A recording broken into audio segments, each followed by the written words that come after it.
සංසාරේ කවදනම් අපි ආයේ මිනිස්සු වෙලා උපදීද? මිනිස්සෙකුට ප්‍රියශීලී විදිහට කතා කරන්න පුළුවන් වෙන්නේ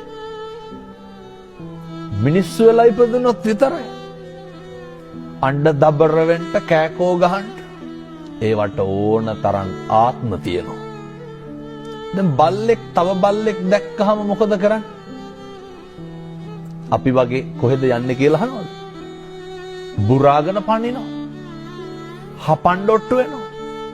මට කියන්න සත්ව ලෝකයේ තුල සතෙක් තවත් සතෙකුට බය නැතුව ඉන්නේ මොන සතාද?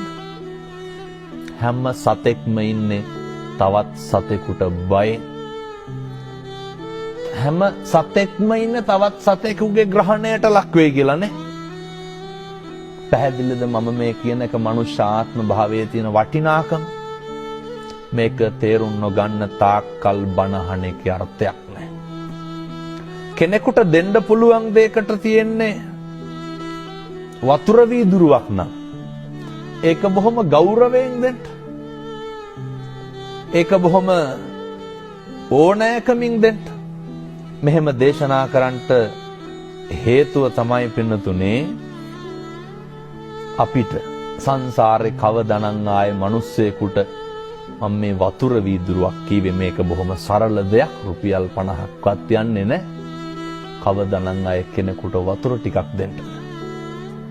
සමහරු කියනවා නේද ඔය වතුර ටිකක්වත් දෙන්නේ නැහැ උන්ට කියලා.